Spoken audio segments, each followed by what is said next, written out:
I started this lesson by imploring you not to let your contemporary evangelical anti-Catholicism blind you to the importance of the sacrament of Holy Communion. But there is another pernicious prejudice that has crept into evangelicalism, which is far more damaging and frankly quite confusing.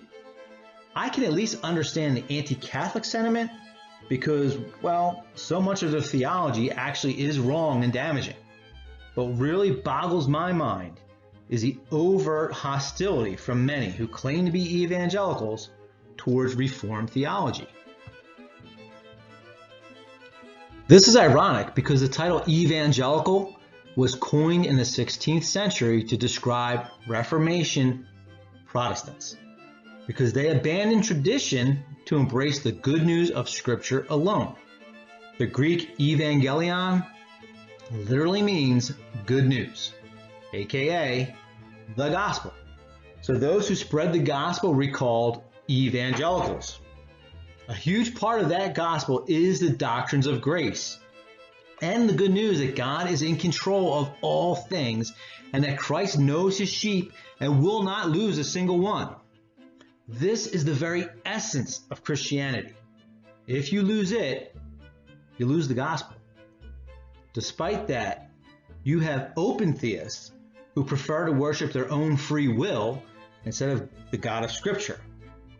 Like the wise fools whom Scripture warns us about, they philosophize that if God knows the future, we cannot be truly free because our steps are predetermined. They cannot accept this. So they throw out just about everything in the Bible, which clearly tells us that God not only knows the future, but that he is in complete control of it. Their position is so preposterous that I feel no greater need to debunk it than I do to prove that Tooth Fairy is not real.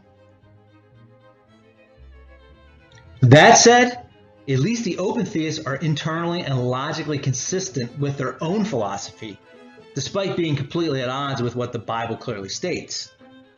We then have a kind of wishy-washy, emotion-based position, which does seem to be the dominant position in the church today, called traditionalism.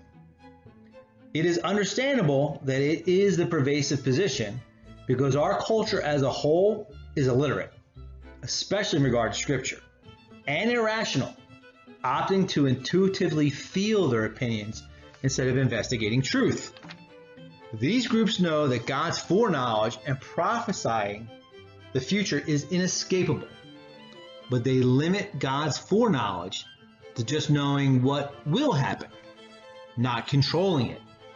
They claim that God is the sovereign with their lips, but when you ask them to spell out what they believe, it is man who decides his fate, not God. Thus, it is you who is sovereign. It is you who is in control. They tacitly accept that God might direct the big picture, but not the little stuff. Well, as is the practice on this page, rather than arguing the side I accept, we will be Berean. Go to the Word to see what it says.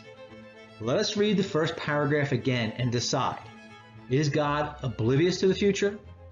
Can he see it, but only as an uninvolved spectator? Does he just guide things towards the big events, but leave man free to decide everything for himself? Or is he in control of every minute aspect of reality, knowing every sparrow which falls from the sky, and numbering every hair on our heads? Is he only concerned with the sacrifice of his Son, the Passover Lamb who takes away the sins of the world? Or has he arranged even where they will eat their Passover meal? Now on the first day of the unleavened bread, the disciples came to Jesus saying, "Where will you have us prepare for you to eat the Passover?" He said, "Go into the city to a certain man." Now Luke 22:8 specifies that he will be carrying a pitcher of water, which would be unusual in those days because that was deemed women's work. Peter and John were to say to him, "The teacher says, 'My time is at hand. I will keep the Passover at your house with my disciples.'" And the disciples did as Jesus had directed them, and they prepared the Passover.